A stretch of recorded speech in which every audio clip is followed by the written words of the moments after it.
All right, good. Hello, everyone. Welcome to the last session of the 25th Century Work Shabbat Balance. I am sending you invitations to be panelists. This way you can see, be seen, ask questions a little bit easier. We are happy to see you. We are also live on Facebook as well as on Zoom. So if you are joining us from Facebook Live, welcome. Everyone is strongly encouraged to make use of the chat function if you are on Zoom, and also if you're on Facebook. Both chats will be monitored. If you're on Zoom and you would like a little less chat activity, I will post instructions as to how to semi-mute it shortly once class gets underway. It's been a pleasure seeing everyone here for the first to last three classes, and let's end it on a good note with Rabbanit's Sarna and Rabbinit's Wolkenfeld. Thanks, everyone. Okay, good to see people back again.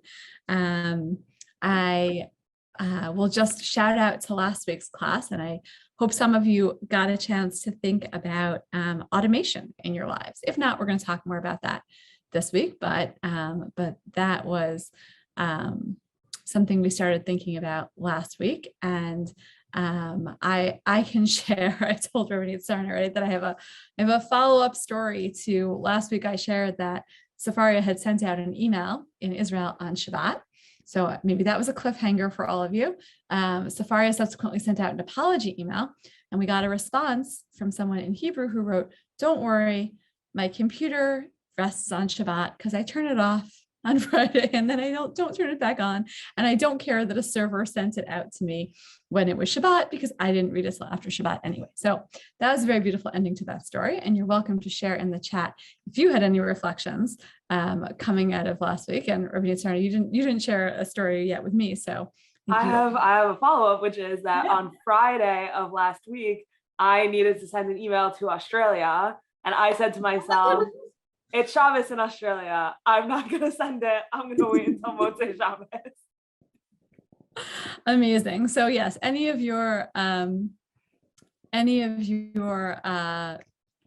time zone, working across time zone issues, feel free to put them in the chat. We did get an interesting email reminding us that time zone is like not exactly the right word for what we mean. We just mean like differences in when the sun rises and when the sun sets or something like that. There's not a great word as far as I could tell. But Judith, I appreciated your email. Thank you. Right, because because all of China, for example, is like one time zone. So that is wrong. Totally. Yeah, there's a lot that can get complicated there, as was pointed out. And so you guys can all feel free to put your stories. Oh, Alana's starting us off with smart lights, really. And from Dallas in a Boston job. Oh, that's a few hours. That seems doable, but a few hours. That's a 2 hour difference? 3 hours? Yeah, something like that. 1 hour? 2. Definitely 2. Definitely at least 2, because I'm in Chicago. And Chicago to Boston is an hour. Oh, maybe it's also on Central Time. Dallas is also on Central Time. Okay, never mind, an hour. Okay, so that's also true. Keep your stories coming. I will focus our conversation on more carefully on automation. We kind of started talking about it last week. We're going to dig into that a little bit. And the core concept that we're going to use to set up our conversation for this time is the idea of Shvitat Kelim, which we mentioned, I think, Rabbanit Sarna, I think you introduced it kind of in passing last time. We had a lot of sources last time. I feel like we're much more reasonable this time, much more realistic. So Shvitat Kelim is like some of these other issues that we've looked at, like Lifnei Iver and like Amir Lenokri, right? It's just one of these core issues that you want to be able to get at and you want to be able to understand in order to dig into this particular piece of Hilchot Shabbat. So I will share my screen. Okay. So Shvitat Kelim is actually presented in a series of Mishnayot, or what later comes to be called Shvitat Kelim, is what is presented in a series of Mishnayot in Masechet Shabbat. We just put one small piece on the sheet for you, but of course you can always open Safari if you want to read the rest of the Mishnayot. So this is from the first chapter, Mishnah Hey, but again, it's part of a series. Beit Shammai omrim ein shorin dio v'samamanim v'karshinim ela kadei sheyishoru miba'od yom. So you can't. The Mishnah, the translation here gives a little intro. Okay, fine. This is where the actual translation starts. So you can only soak dry ink in water and dry plants, which produce dyes, in water, and vetch for animal food to soften them in water on Shabbat Eve, adjacent to Shabbat. If there's time for it to happen while it's still day. So you can, I don't know, I'm not really so much in the dye examples. I'm thinking about this in terms of like, cooking maybe would be similar, right? So you start a process on Friday afternoon. Beit Shammai says you need to give that process time to finish before Shabbat starts, which of course is going to depend whether it's summer, whether it's winter, what part of the time zone you're in, as previously noted in all those comments. Beit Hillel matzirin. But Beit Hillel says, nope, it's totally fine. You can start it on Friday afternoon, on Friday late afternoon, as long as you start it before Shabbat. Their continued soaking on Shabbat is fine. That's Beit Hillel's position. And again, this basic machloket repeats itself again and again throughout this series of Mishnayot. The Gemara discusses a similar example. There's a similar example in the Mishnah, but the Gemara quotes a Breita, quotes a piece from the Tosefta. So here's what the Gemara has to say. Podkin mayam lagina, Tani Rabbanan, so this is a Breita. Podkin mayam lagina, erev Shabbat im chashecha, umitmalet v'holechet kol hayom kulo. That you open a canal into a garden before Shabbat starts, and the canal is going to keep filling. Basically, you're going to be irrigating your garden sort of continuously all day long, but you started it before Shabbat started. Umenichin mugmar tachat hakilim erev Shabbat, and you can place incense under clothing, under things on Shabbat, even though it's going to keep going. I like this. Umitzgamrin v'holchin kol hayom. It keeps incensing all day long. Umenichin.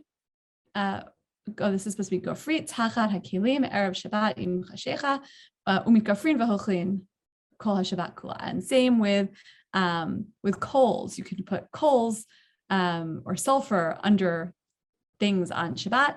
Again, these are all things that are going to start on Erev Shabbat, and they're going to keep going. And there's a few more examples here that I won't go into, having to do with refuah. These are all processes that you start Erev Shabbat, and they keep going on Shabbat. Aval, here's the plot twist. Ready for the plot twist? Aval, but you can't put wheat into the watermill thing that grinds wheat unless it's going to be done that day. That's a process that you have to finish before Shabbat. So the Gemara, of course, asks why. Like, what's the distinction between grinding the wheat and everything else? Amar Rabba mipnei shemishamat kol, because it makes a noise. You can hear the sound of it on Shabbat, which, if we were to pause here, gives you this fundamental distinction. It's one thing for malacha to happen on Shabbat, malacha that you maybe put in process, but you're not doing anything to make it happen.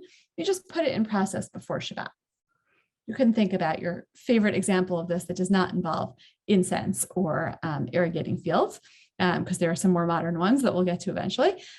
You can put things in motion, but not if you're going to hear it being in motion on Shabbat, right? If it's going to impact your Shabbat experience in some way, then maybe not. And then Amar le Rav Yosef, v'leimamar mishum shvitat kilim. No, maybe we should say that the reason you can't do it isn't what we now call hashmat kol. It isn't because it makes a noise. It's actually a problem of shvitat kilim. So here's that term, shvitat kilim, that your things have to rest. I think last time Rabbanit Sarna talked a little bit about the issue of having your animals rest on Shabbat. So this is having your things that could do things, not do things on Shabbat, for lack of a better term. Titania uvechol asher amarti lechem tishmaru. The pasuk says that you have to, all the things that I tell you, you have to keep. A pasuk from Sefer Shemot. The citation is in the English over here, and that is interpreted to mean lerabot shvitat kelim. That includes shvitat kelim. It's an allusion, as the English says here. It's an allusion to not having your stuff do stuff on Shabbat. And then the Gemara goes back and forth a little bit. It's like, wait a second, does Beit Hillel really think that? But like,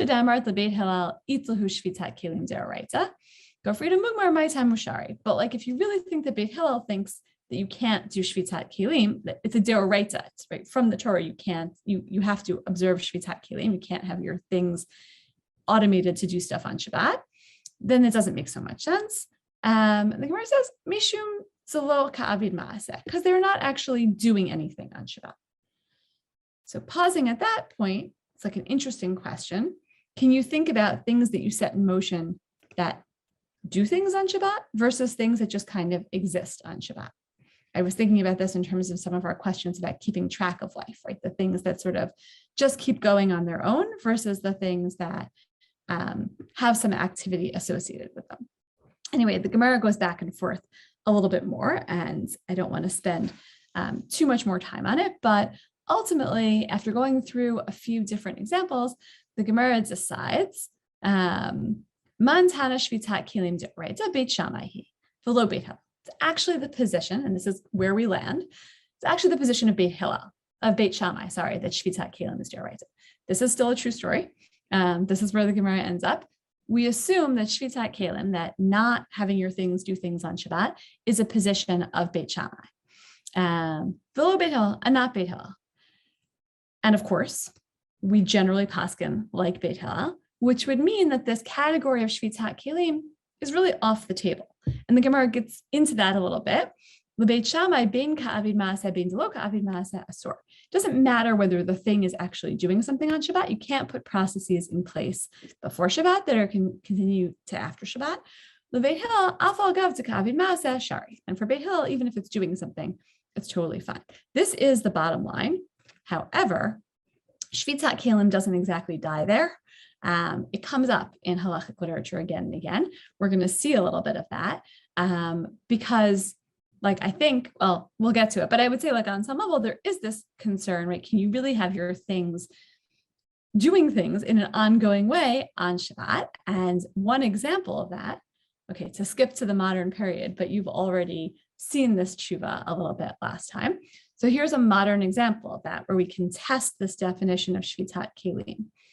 This is the Chelkat Yaakov of Breish, who we mentioned last time in Switzerland, writing about an answering machine. An answering machine that which is already old technology, but for him it's new technology, that you would set up before Shabbat to answer the phone on Shabbat. So he starts out and says, Who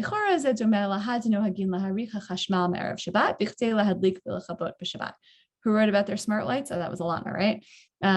Maybe it's kind of like that, or realistically, he's not talking about that, or he's really talking about a timer, right? Something like that. You can set things up before Shabbat. Isn't it kind of sort of like that? And I'm reading the bolded parts only. So our issues from last time, even the issue of lifnei iver, of placing a stumbling block before the blind, or helping people do something they shouldn't be doing, and even that maybe we don't have to worry about. Yeah, maybe a non-from Jew is going to call on Shabbat. But you don't really have to worry about that. Okay, as I wrote elsewhere, he's really not worried. It's like something that's automated. It's like the equivalent of a vending machine. It's really not a problem on Shabbat. It's a baseline. It's a baseline to start with. But Rav Breish goes further and says, actually, maybe not so fast.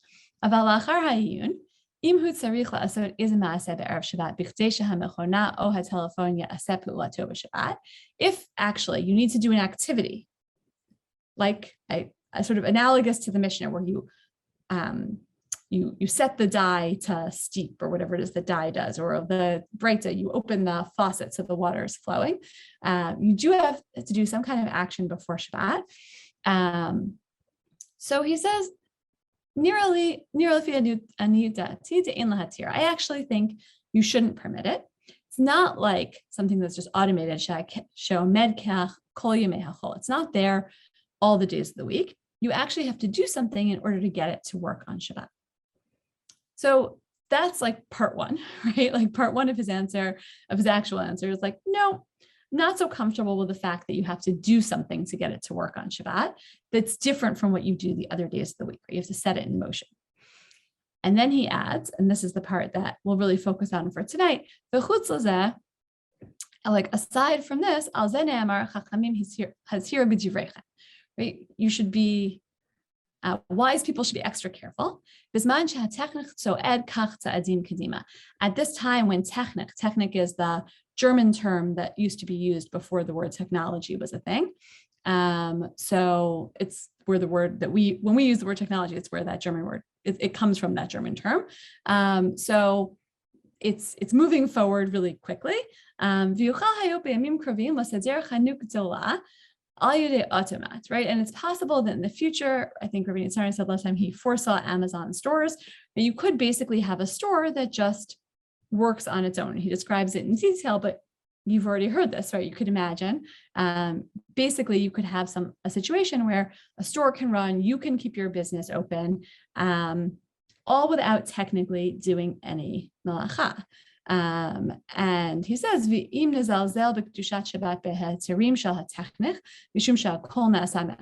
we're lenient because, hey, new technology, everything happens by itself, can have our smart home and our smart business and everything sort of working on itself, you're actually going to have a huge chilul Shabbat. He actually at the end here mentions the Ramban that we saw, I think 2 classes ago, about right, this idea of Shabbat, of Shabbaton, is meaning that, right, you're not in an environment of work, you're not in an environment of things kind of happening. And so he says, yeah, like your business running, you're not doing anything. Everything's just being done by this machine that you set up in advance.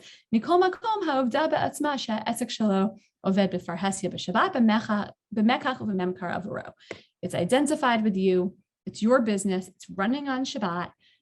Even without you, it doesn't count as Shabbat. Like, nice try, friends, but it doesn't really count as Shabbat, even though you can technically get off with all these arguments about how it's not actually melacha. Okay, I'm pausing for your questions. I resisted the urge to watch the chat, but I think there was a lot that came in.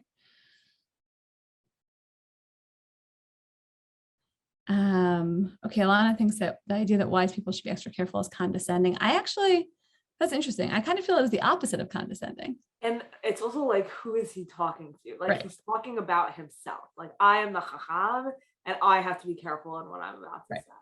Right. I think it's like really saying, no, like we're all like, but we're making this decision together is sort of how I feel. It's like it equalizes the playing field. Right. And we got to realize that like this thing that he's sort of saying it could be a halakhically reasonable decision, but let's think about this for a second, guys. Let's think about where this is going to land us. And maybe we don't want to go there. I think there was some discussion about food in the chat and cooking specifically. A little bit different. Yeah. So with cooking, there's like all of these like extra considerations. It does bear mention that like some people don't care about those extra considerations. So like, let's say like Rav Ovadia Yossi felt that you could set your bread machine Erev Shabbos and have fresh challah out of your bread machine Shabbos lunch, which is like, that's like, yeah, we don't believe in Shvita Kelim. So like, amazing. You said it before Shabbos, Shkayach.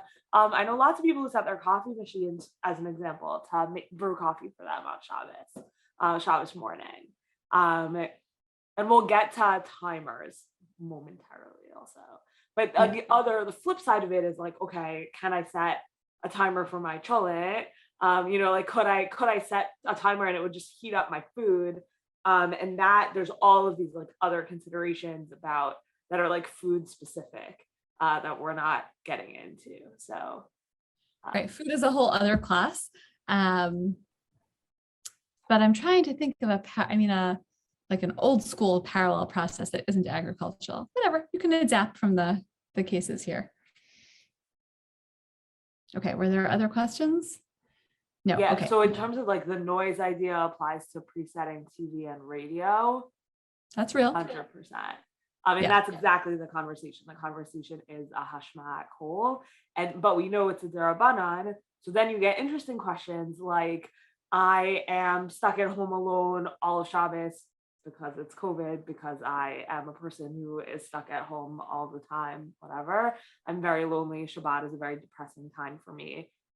Could I leave on a radio? Could I, whatever? Or like, I know like during the 6-day war, like lots of people left on radios in their homes, or my parents, this is like a shout out to the people here from Boston, like the marathon bomber guy was still like on the loose, and Shabbos was starting and they were in lockdown, and everyone like left a radio on that Shabbos because like he was found like like a mile from my parents' house. So like there have been times when we're more willing to like be lenient on the noise front for various reasons. But yes, this is the reason why we're not just like, totally, you want to watch American Idol on Shabbos? Like, leave it on. When I was, I'm not sure how old, when I was little and I lived in Teaneck, and the first Gulf War started, and there was a concern that America was going to get bombed. And the official advice from all the Orthodox Teaneck rabbis was you leave your radio on in your garage. That was the thing. You left your radio on in your garage so that you wouldn't have the hashmat call, but so that you could check periodically to make sure that, God forbid. It feels related to some of those sources we saw about newspapers, where it's like, you have to read the newspaper on Shabbos. How are you going to know? Maybe there's a war and you're going to have to do something about it. So it feels like a different kind of spin on that. Yep, exactly. Okay. Yeah, incense in your house. Just make sure you don't light your house on fire. Okay, let's keep going. Yeah, timer. Yeah, go ahead. Okay.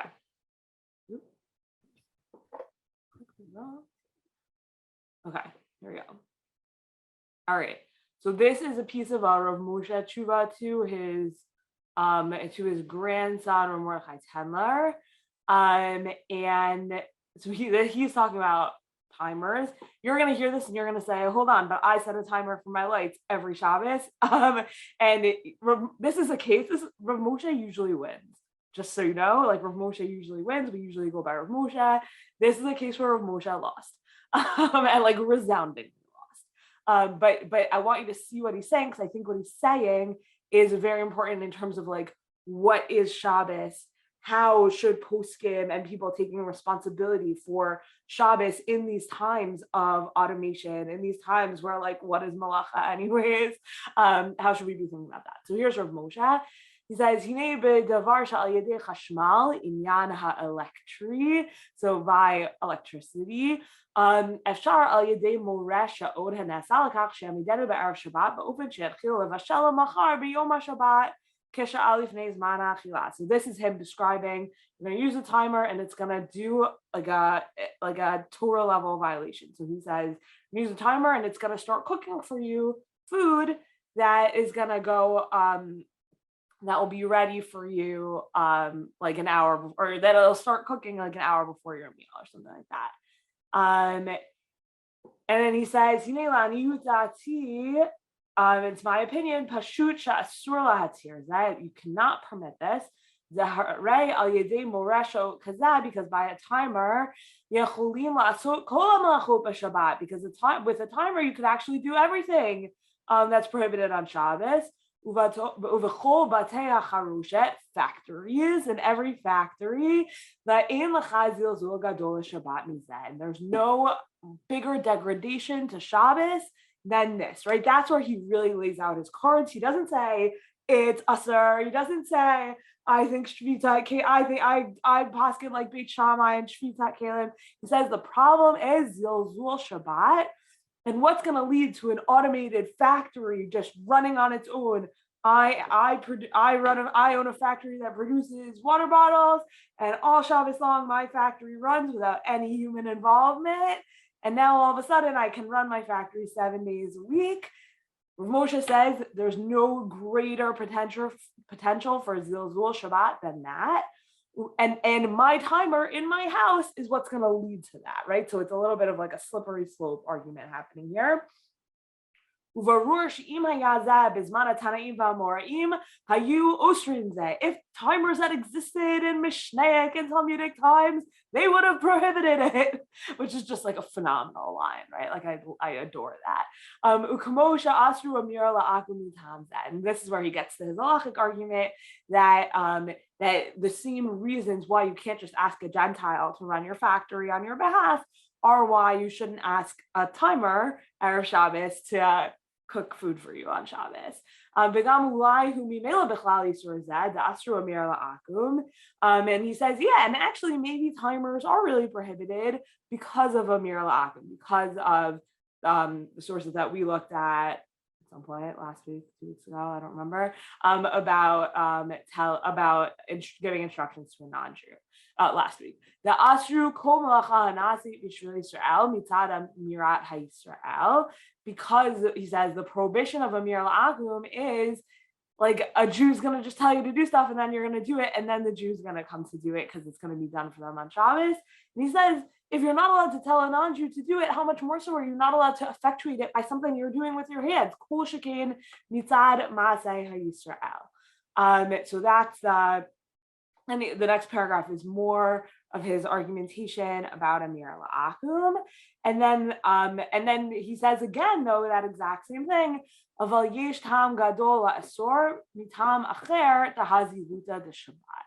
Right, so he digs back into this ziluta de Shabbat, this degradation of Shabbat thing. So he has this halachic piece of automation is Amir La'akum, and when I first read this tshuva, I don't remember how many years ago, 5-6 years ago, I was like, that's bananas. Timers are not Amir La'akum. And then the more time you spend learning about Amir La'akum, what's the problem with Amir La'akum? Is it that you're telling someone they're doing something for you? Is it that you'll come to do it yourself? Is it that they're your shaliach, they're your messenger, and they're essentially doing it for you? Like, all of those reasonings apply to timers. Like there's nothing, like how often are you in a situation where like, shoot, the timer didn't work, I was relying on this light going off so that I could sleep, and now you're like, okay, like, how do I find a kid who's going to do this for me? Or like, do I, whatever, right? Like, I just feel like that's such a common situation. And like, that's exactly what the rabbis were concerned about if you relied on a Gentile to show up and do that for you, and then the Gentile didn't show up or something like that, that you would come to do it yourself. So when I first read it, I was very skeptical about this Rav Moshe. I've actually like really come around to it. I do use timers, just to be clear, because like that's clearly become Minhag Yisrael to use timers on Shabbos. But like, I actually think it's like it's a tshuva that's worth taking like quite seriously, that all the reasoning that is behind Amir La'akum is reasoning that we should be taking strongly into consideration when we're having the conversation about automation as well. Okay, I'm going to stop and take questions for a second if there's anything. I don't know, Sarah, have you been watching, Rabbinic Wolkenfeld, you've been watching the chat? Is there anything we should respond to? There was a question about why Rav Moshe lost, but the other rabbi won in terms of the automated future of Amazon stores.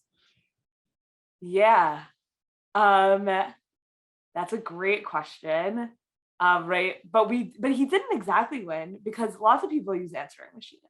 So like practically he didn't win either. Right.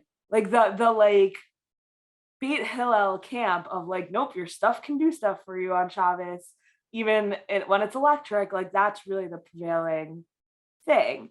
I think the part that of Rav Breish that a little bit does win would be like, if you said to me, I'm gonna run my business in person 6 days a week, and on the 7th day I'm gonna have a robot run my business, I would be like, huh. But I would do it from like a Shabbaton type of argument, and not from a Rav Breish or a remote, right? Like, or I would do it the same way that they tried to do it, of like, but even more so, I would say, don't run your business on Shabbos. Like, it would be from a business perspective of like, you should not be making money on Shabbos. Like, Shabbos is a time where we don't do labor, which we're gonna get to in a second, and not necessarily from this like technical perspective or from the perspective of like things that are in your house that aren't your work. And that I think is really where the halakha has landed. And we're going to get to why momentarily, of like what's the difference between like my timer that turns off and on the light in my house, or my timer that turns off and on my coffee pot, versus the timer that's going to run my business. And I think that's where halakha like is and is headed. That the timer that runs your business is bad, not because of the timer, but because it's your business. Yeah, I think that's really the key distinction between what Rav Breish says and what Rav Moshe says, or why Rav Moshe loses, right? Like, because ultimately we've decided that like certain things in our homes, okay, but I actually think that I think Rav Moshe can be credited for keeping, he's not the only one, but for keeping the idea of Shvitat Kelim kind of like on the books, even though he doesn't mention that idea. But even I and even Rabbanit Sarna, who use timers on Shabbat, but like we know this Rav Moshe, you kind of have it in the back of your head. Like, oh, there is something there. So I think that's worth noting. Yeah, like his Zilzul Shabbat argument is the like slippery slope argument of you're gonna come to run your factories on Shabbat. And that piece of his argument stands. Even if we reject the slippery slope from my timer in my living room to my factory. Yeah. But it would be Zilzul Shabbat were I to run my factory. That part I think does kind of stand. Yeah, interesting question about if you shouldn't be making money on Shabbos, why does shul still auction off honors? But I think that's not business, or not quite in the same way. Yeah, it's not business. I mean, and right, it's tzedakah.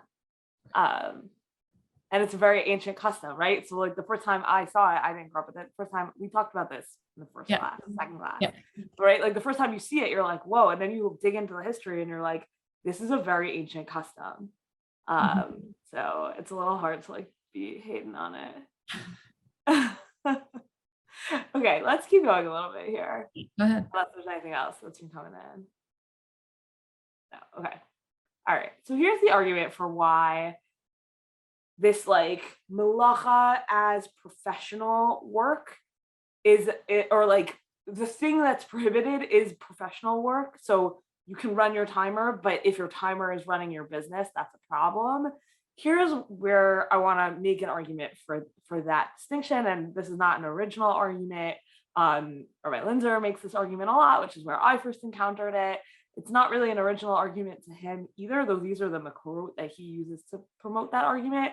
But I would say like Rav Nachum Rabinovich is a big proponent of this argument, for example. Like, and this people who feel that it comes up a lot in like the electricity or discussion of like electricity is becoming more and more something we have to encounter on Shabbos, because it does more and more in our lives and in our homes.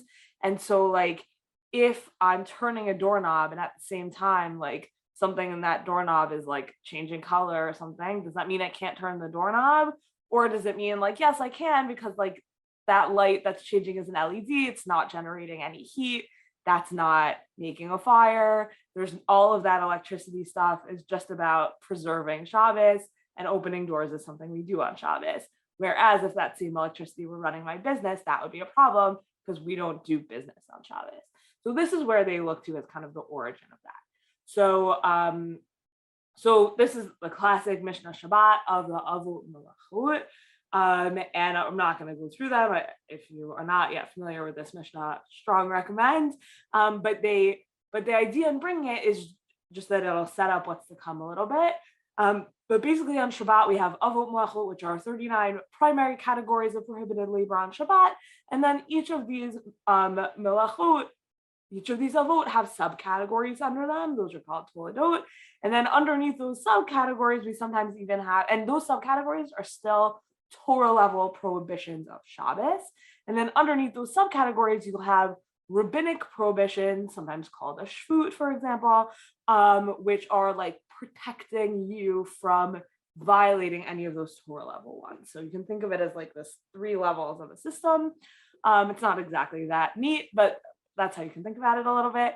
And they're organized according to professional activities. So if you're a baker, you have first, well, how do you bake bread? First, you have to plant your wheat and you have to plow your field, and you have to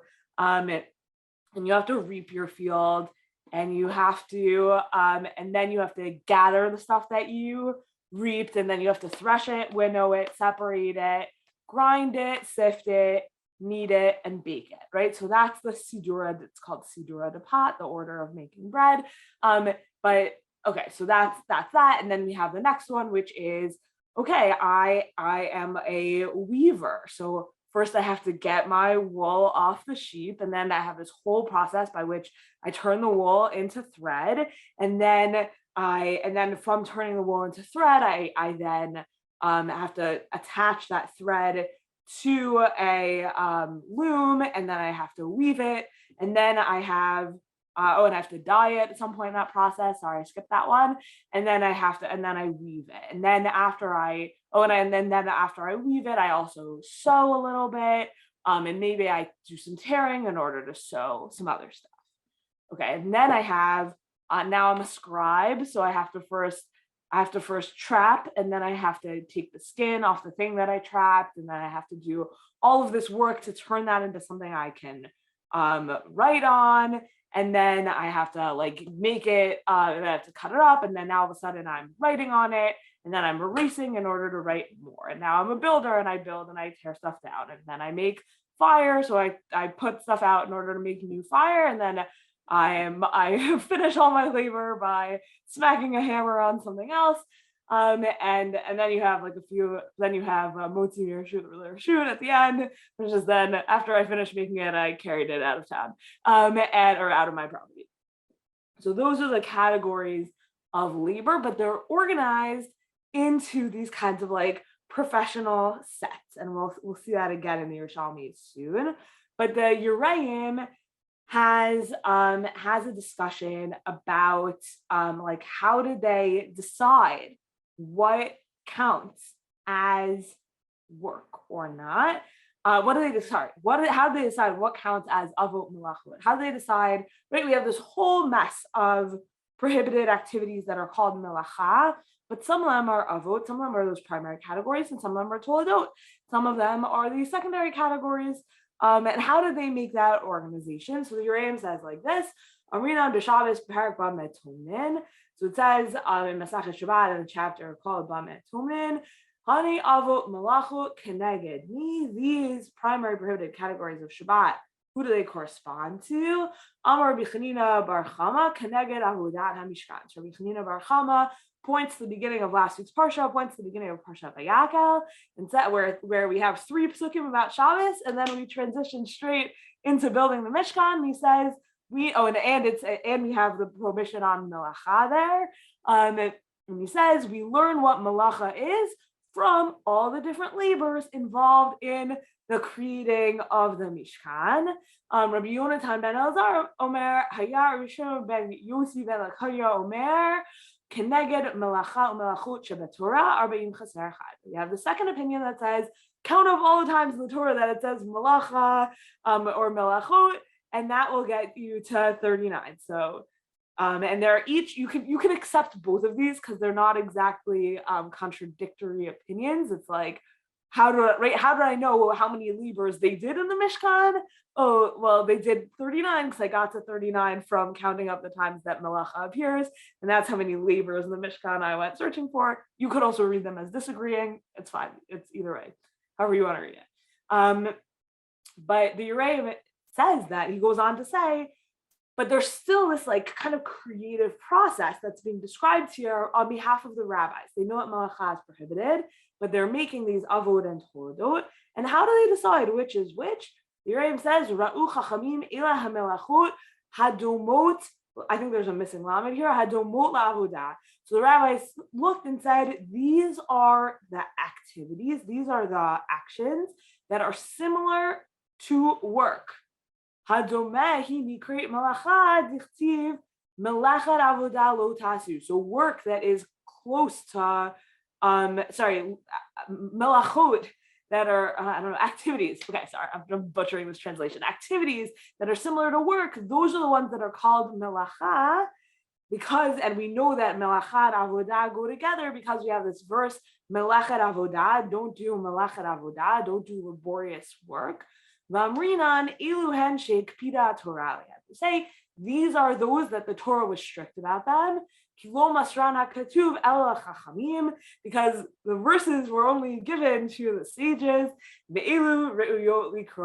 and they decided that these ones, the ones that are similar to the labor that people do, to work that people do, those are the ones that are called malacha. So what the Yereim is saying is that when the rabbis wanted to come up with this system of like what's called malacha, they looked around and they said, okay, here are all the different jobs that exist in our universe that people do on non-Shabbos days.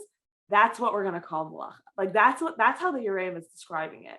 That malacha was actually defined by the work that people were doing, by the jobs that people were doing, which means that if we're going to take a piece out of like the Rav Moshe book and say, if the stuff today were around, that was around in the time, if the Morim and Tanaim were around today, what would their Ilum Melachut Arba'im Chaser Echad look like? What would their 39 Avot Melachut look like? It would look like this is the person trading stocks, working in a bank, sending emails, right? Like they would take like all the work that a banker does, and then all the work that I don't know, they would take like a few different they would divide up all the work that Jews typically do, and they would break it down into individual activities and say, these are the 39 malachot. And they would take a few different ones. So you'd have, someone who's a banker and someone who's a doctor and someone who's a lawyer and someone who's a teacher and someone who's something else. And someone who's an artist, and they would say like, these are the things that they do to make money. Those are all prohibited. Here's a person who runs a store, fine. And we see just like such beautiful evidence for this from this amazing Yerushalmi. So Rabbi Yishmael ben Osha, Rabbi Yochanan ben Baruga says, Hatzovim shabi Yerushalayim, dyers, people who are professional dyers, hayu osin schita malacha b'fnei atzma. They would treat the act of squeezing out, ringing, as a category of its own, which is amazing because schita is prohibited on Shabbat, squeezing out, ringing, prohibited on Shabbat, but we call it dash, so it's under the category of threshing. But Rabbi Shmuel, the son of Rabbi Yochanan ben Baruga, testifies that in Jerusalem, the dyers, when they counted their 39 malachot, they included schita as part of it because that was such an important piece of their professional lives that they like elevated its status almost. They didn't just say, oh, when I'm doing this to my cloth, that's dash, because dash, that's something that someone who's involved in the bread making process does. But schita, that's a different activity. That's someone who's involved in the clothing making process does. So here we see that that different professionals, there's a time period where different professionals held up different kinds of work as more important than others, than what's reflected in our classic Mishnah that lists out the 39 malachot of Shabbat. So if you imagine this, then it's actually, the teachers who do all the stuff that for other people they would never do. Teachers who decorate stuff on the wall or something like that. That would be an av malacha for an elementary school teacher. But for someone else, it's still prohibited, but they wouldn't count it as like a primary prohibited category.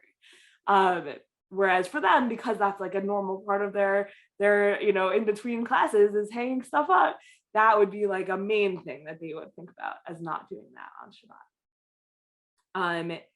And I want to wrap up this piece of what we're saying with an article by Berman, and I'll put a link to it in the chat after we look at just this section of it. But he has a kind of another argument for why it's really important to think about melacha as productive labor.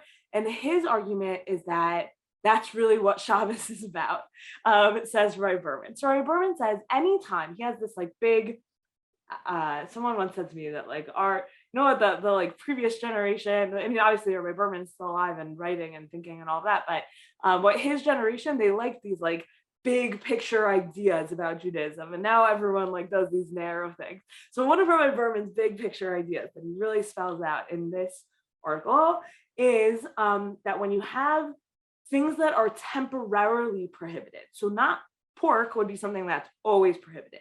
When you have temporary prohibitions in Judaism, and there's quite a lot of temporary prohibitions in Judaism. So think about like most of the year I can eat leavened bread, but like 8 days of the year I can't, like that kind of thing, right? So the point of here, so I'm at the top here. The point of temporary prohibitions is to compel withdrawal for the sake of evaluation. Withdrawal for the sake of evaluation. All activities banned for fixed periods of time are essential to the normal conduct of life, but constitute only a part of the proper relationship in which they are acted out. The temporary prohibition is designed to compel us, through awareness of its absence, to evaluate the activity, to renew our consciousness of the total relationship, and to place the prohibited behavior into its proper context.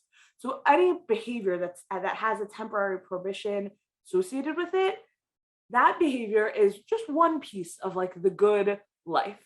And sometimes, very commonly, we think about pieces of the pies of our lives, and one piece has kind of like overtaken all the other pieces. Like, oh, I used to exercise, but like then I just started working so hard that I don't exercise. I didn't have time to exercise anymore.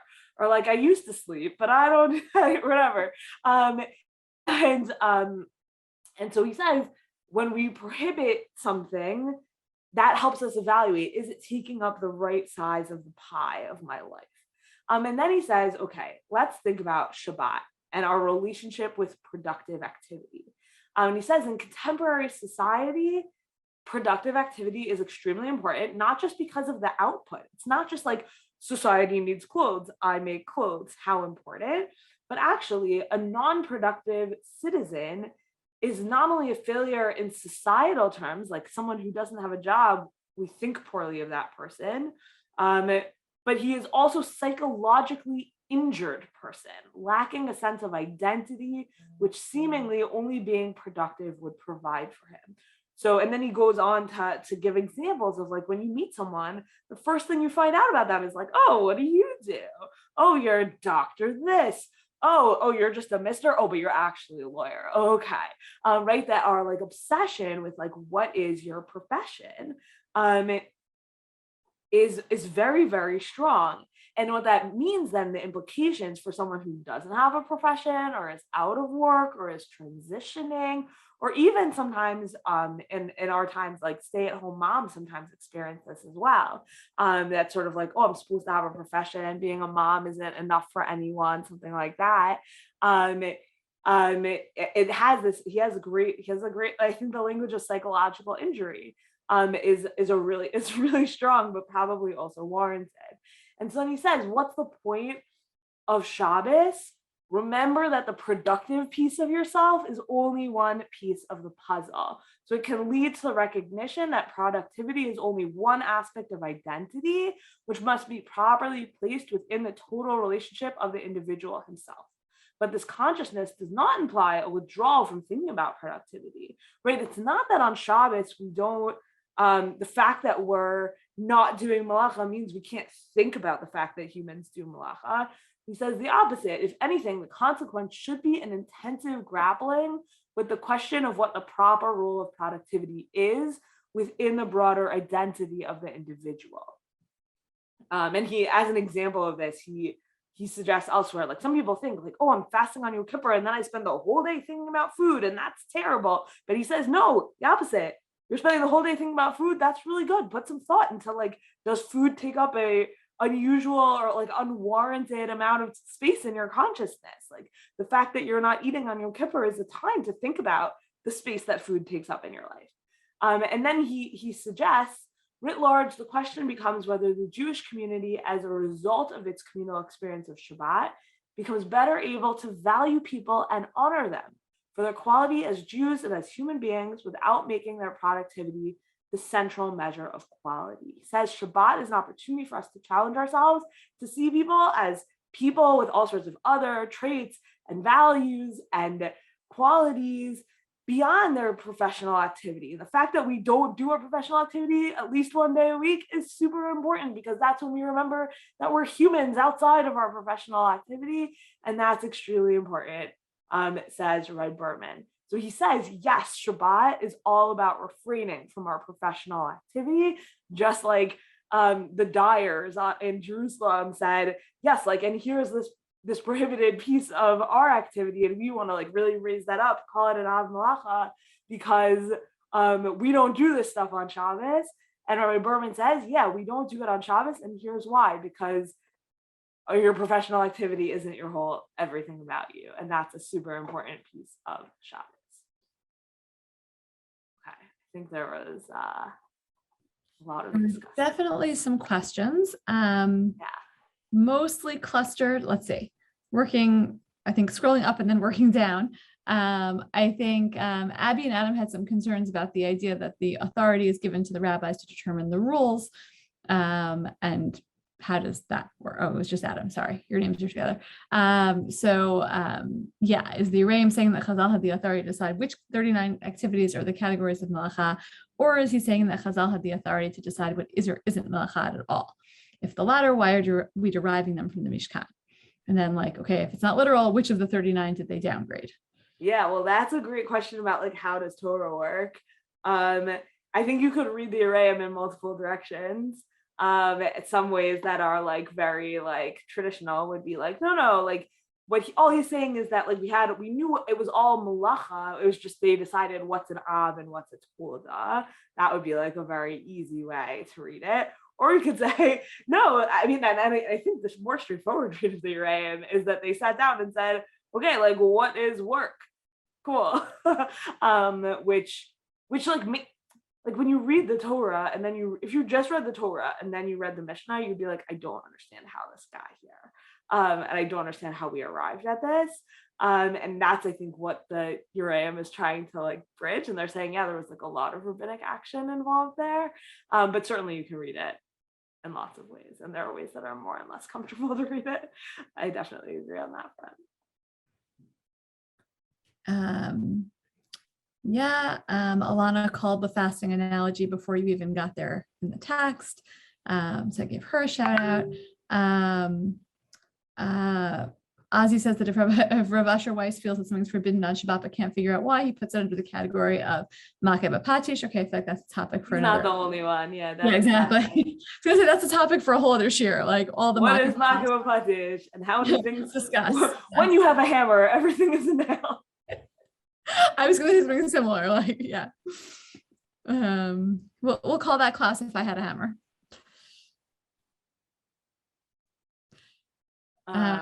Fasting. Oh, let me put it. Do I have it here? Oh, you're going to put the link to the Rabbanit article. Great. Yeah. This time, instead of trying to upload the PDF, which didn't work for people, I just put it in my Google Drive. So hopefully that should work. Okay. I'm going to bring it home with the last piece here.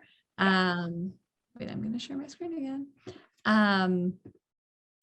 So we wanted to cap it off with something that was about the positive vision of Shabbat, because I think you can see that that's where this is all headed, right? Like per the example of the dyers in Jerusalem, or this idea that we like value people for their jobs and we don't want to do that on Shabbat, right? There's some idea that there's a construct of melacha, there's a construct of the things that we do during the week, and Shabbat needs to be not that. And you probably all know, well, you for sure all know, if you had like a pandemic Shabbat, that if you just don't do malacha on Shabbat, it's like not that exciting, right? Like it gets old fast. And you can be keeping like, every whatever, but you're not doing malacha, and it's like, oh, that was a little shvach. So there's a whole literature out there on what it is that we're supposed to feel on Shabbat, what it is we're supposed to be thinking about. We talked a little bit, I think it came up in our first class about like, well, if you're doing X, then you might not be learning Torah. If you're doing X, you might not be in shul, right? So there was a little bit of that. And we saw the Ramban on the idea of Shabbaton, wanted to kind of circle back to that. So this is it's an unconventional source a little bit. It's not from a halachic work, really. This is the Pachad Yitzhak, Rav Yitzhak Hutner, in one of his articles about Shabbat. And if you haven't read Pachad Yitzhak, I first of all highly recommend. But second of all, you should know, like they're like long articles. There's like a lot there. So summarizing a little bit, but he is talking about the this quote from the Musaf Amidah on Shabbat, which I just anyway always like it when you can kind of like get deeper into tefillot. So this idea Toamea Chaim Zachu, right? That it's in the, as I said, in the Musaf Amidah, Tikanta Shabbat, right? That paragraph. And it's something like, those who taste it, being Shabbat, right? Those who experience it merit life. And so he has a whole essay about what this is talking about. This is kind of from the end. So what's the relationship between life and like tasting Shabbat? Like, why do you merit life if you taste Shabbat? So he says it's because you're going to get life just from feeling the way that Shabbat actually feels. That's also in this quote, that you've chosen, there's been greatness chosen, or you've chosen greatness. In order to really choose Shabbat, in order to really suck the marrow out of Shabbat, as it were, you have to be in this place where you love the things of Shabbat, right? You love keeping Shabbat in a sense.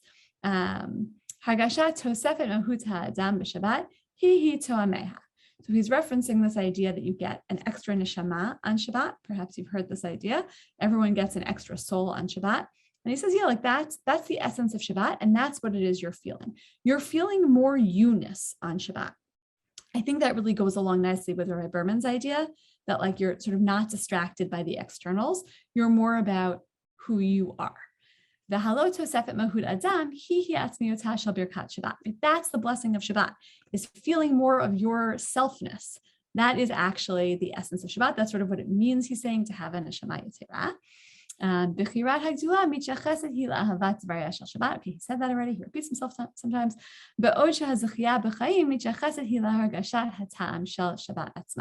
You're gonna merit life on Shabbat because you feel the ta'am of Shabbat. But I don't think he's talking about like, it's not like a prescription for long life. It's not like a vitamin. Not that you're going to live longer. You're going to feel more alive. And you're feeling more alive as a result of this neshama yetera. But this neshama yetera comes about because you're embracing, I think he's talking about the restrictions, but also the mitzvot aseh shel Shabbat, right? If you're embracing all of that, you have to choose a Shabbat experience. And that's what gets you the neshama yetera. And that's what gets you this feeling that you've really you're enlivened, I think we would say in English, by the experience of Shabbat. But it has to be about choosing that experience. It can't just be, skip the don'ts and you're good to go. And so that's really where we wanted to leave you with this. And I think that also addresses the question about the Rabbi Breish and Rav Moshe conflict before, right? Like, maybe you can have your plata and eat the hot food from it too, but we're going to have to draw the line somewhere when it comes to actually running a business on Shabbat. Right? We're going to have to really think about what are the things that just enhance my Shabbat experience and all the things that we know we want to have happen on Shabbat, like food and meals with friends, etc., versus what are the things that are going to actually detract from the core Shabbat experience. And Judith is saying we should stop asking people we meet on Shabbat, what do you do? I'm that. Totally what Rabbi Berman says. You should read the article. I think you'll like it a lot. Yeah. Okay. Stopping for any last questions as we wrap up. And this is also a time, if you have, this is the end of our series. So if you have questions about like the general project that we've tried to take you on, which is this question of like, in a world in which my average workday involves exceptionally little melacha, what does Shabbos, what are the prohibitions of Shabbos that might feel more salient than ever? And now and what do they then open up also? That's been the big project. And so people have kind of questions about that. I think this would also be a good time for anything in that direction.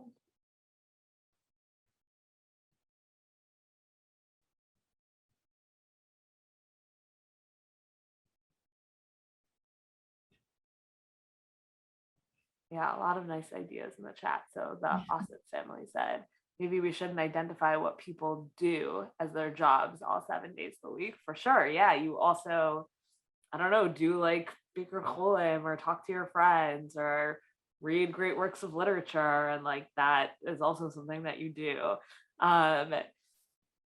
Which literature is a subject of debate.